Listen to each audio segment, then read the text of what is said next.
Votre agent ou workflow N8N vous paraît solide, mais l'IA n'est jamais aussi fiable qu'on le croit. Je vous montre comment Eval révèle les vrais problèmes et comment les corriger. Salut, moi c'est Alex, ambassadrice et experte N8N. Aujourd'hui, on va rendre vos automatisations IA vraiment fiables grâce à Eval, la nouvelle fonctionnalité indispensable de N8N. Aujourd'hui, je prends un exemple concret. J'ai un workflow ou un agent IA qui analyse des posts Reddit et il doit détecter s'il s'agit d'une opportunité business et avec quel niveau d'urgence. Et donc, avant Eval, c'était difficile de savoir si l'agent répond juste ou hallucine. Ici, je veux que mon agent sache distinguer si c'est quelqu'un qui partage son projet, genre j'ai créé ça, ce qui est le cas ici, et donc c'est pas une opportunité, ou si c'est un poste où quelqu'un cherche une solution, comment automatiser. Et là, c'est une opportunité business où il faut foncer. Alors voilà ce qu'on va faire. On va d'abord brancher le nœud Eval avec un dataset d'exemples de cas réels ou synthétiques.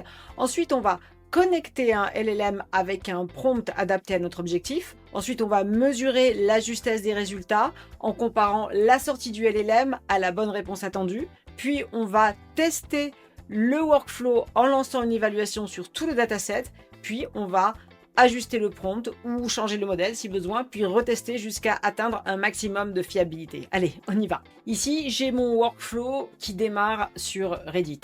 Donc, j'ai un nœud Reddit qui va récupérer des posts de small business et voir si c'est une opportunité de business, si c'est des gens qui ont besoin d'une automatisation. Donc, ensuite, j'ai un basic LLM chain où j'ai un prompt basique et qui est connecté à OpenRouter. Donc OpenRouter, en fait, il peut avoir accès à plus de 200 modèles.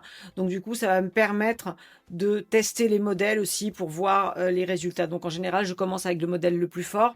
J'aime bien GPT 4.1 et après, je peux diminuer pour voir si ça tient la route ou pas. Donc on va l'exécuter. Je regarde la structure ici. Donc ici, je filtre mes posts pour savoir s'il y a du contenu. Et ensuite, j'extrais les champs qui m'intéressent, c'est-à-dire le titre et le contenu. Et je veux qu'il soit pareil que dans mon dataset. Alors, mon dataset, il est ici. Donc, celui-là, je l'ai créé avec ChatGPT, mais on pourrait très bien runner ce workflow et enregistrer, loguer les résultats dans un fichier Excel et donc en faire un dataset avec du vrai data. Ici, je l'ai généré et donc chaque fois, j'ai le titre et le content et j'ai la réponse espérée. Donc là, oui, c'est une opportunité avec une urgency high. Ici, c'en est pas une, donc il n'y a pas d'urgency, etc. Et j'en ai 30 comme ça. OK? Donc ça, vous pouvez très bien les générer. Vous demandez à ChatGPT, il vous fait ça très bien et vous copiez ça dans une Google Sheet. OK. Donc, dans mon dataset aussi, ce que j'ai fait, c'est que j'ai créé d'autres colonnes. Business Opportunity Result et Need Urgency Result. Donc ça, c'est quand je vais envoyer mon vrai workflow, mon test, il va noter ici les réponses. Et ici, ça va être si le Business Opportunity est correct, donc si ceci, le Business Opportunity Result, est égal au Business Opportunity Expected. Et pareil pour le Urgency Correct, s'il est si celui-là, le Need Urgency Result, est égal au Need Urgency Expected. Et dans ce cas, ça veut dire que mon évaluation est juste. OK, vous me suivez? Donc, pour faire mon évaluation, sur une autre branche, je vais rajouter un autre trigger, Eval, voilà, Evaluation, et c'est celui-là, On New Evaluation Event. OK, et là, je connecte mon dataset, donc Eval Test, et ici, Evals. OK, back to Canvas, je connecte ça. Donc maintenant, si j'exécute ça va lancer uniquement la première ligne du dataset. OK? Donc ceci, donc c'est celle-là. OK? Ensuite, ça va partir aussi dans le LLM. Donc ici, voilà, title and content doit être égal à ma branche d'exécution classique. Donc ici, j'exécute le LLM chain. Et qu'est-ce qu'il me donne? Il me donne ça. Ensuite, ici, je rajoute un autre nœud eval pour voir si on est sur la branche d'évaluation ou pas. Donc, check if evaluating. Donc, s'il est en train d'évaluer, on va continuer sur cette branche-là. Et sinon, bon, on va juste ici mettre quelque chose no operation. Donc, il va juste envoyer l'output. OK, voilà. Mais en fait, là, on est sur la branche d'évaluation. Donc, maintenant, on veut calculer si la réponse est juste. Donc là, c'est ici que tout se joue. Donc ici, on va le faire dans un set node, mais ça pourrait se faire avec un code node. Quelquefois aussi, on pourrait évaluer avec un EDA si la réponse est bonne ou pas. Bougez pas, on va le faire ensemble. Donc ici, ce que je veux savoir, c'est si mon business opportunity et mon urgency level qui ont été calculés par le LLM, ici, puis passés au evaluation node, correspondent à ce qu'on espère. Donc, on met un triple égal ici, c'est l'égalité absolue, et on regarde ici, donc le business opportunity expected, ici, et là j'utilise ce qu'on appelle un ternary en code. Donc je mets un point d'interrogation ici et on évalue tout ce qui est à gauche. Et si c'est vrai, on met un output. Ici, on met 1. Et sinon, de l'autre côté, on met 2 points et on met un autre output qui ici est 0. Voilà. Et on fait la même chose pour l'urgency. Ici, donc c'est l'urgency level qui a été évalué par le language model. Et on regarde si elle est bien égale à ce qu'on espère dans l'évaluation ici. Donc ici, high. OK. Et pareil, je fais mon ternary, point d'interrogation. Donc si c'est vrai, on met 1. Si c'est faux, on met 0. Voilà.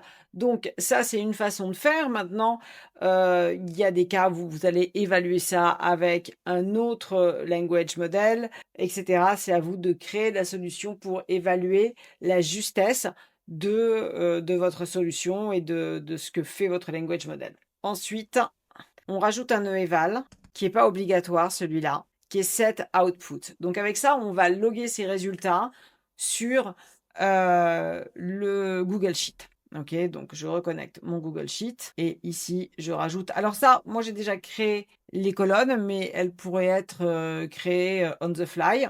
Donc, bon, ici, maintenant, si j'exécute ça, voilà, ça va se remplir ici. Et ensuite, la dernière étape, je rajoute encore un eval qui est set metrics. Donc là, c'est ce qu'on veut évaluer. Donc celui-ci et celui-là. Et voilà, maintenant on est prêt à évaluer. Donc je vais ici dans Evaluations et je clique Run Evaluation. Donc pendant que ça tourne, on va pouvoir voir que sur mon Google Sheet, j'ai tout qui va s'inscrire ici. OK, voilà.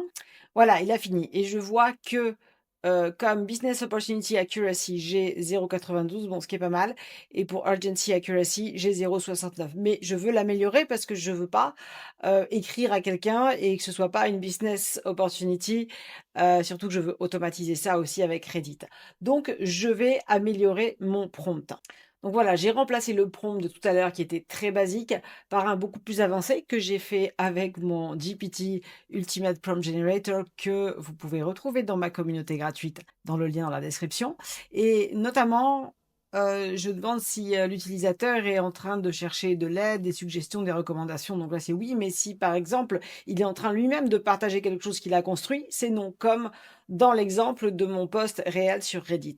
Donc, on va enregistrer ça et relancer l'évaluation. Voilà, mon exécution est terminée et là, je vois que je suis passée à 100% pour le Business Opportunity Accuracy et pour l'Urgency Accuracy, je suis passée de 0,7 à 0,87. Donc voilà.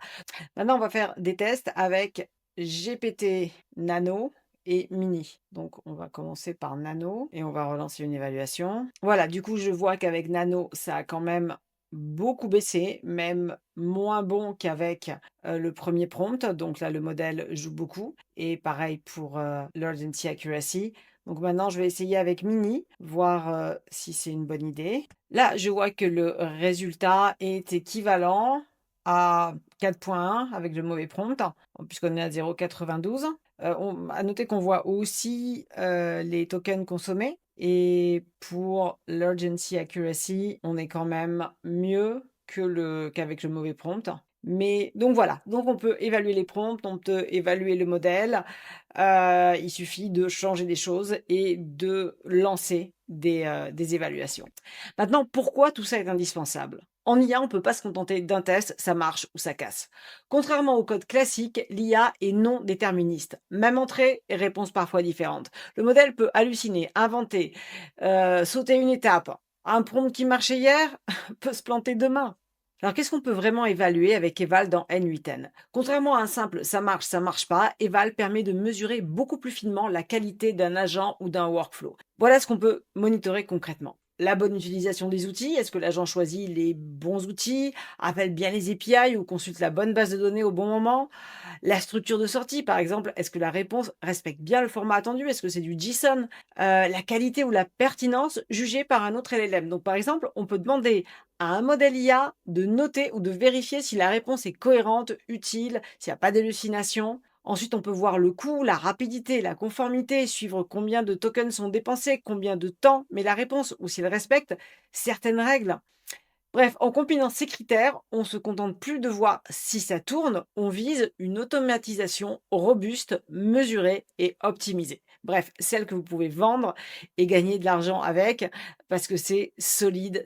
Si cette vidéo vous a aidé, pensez à liker, à vous abonner et activer la cloche. Ça va beaucoup m'aider pour faire connaître la chaîne.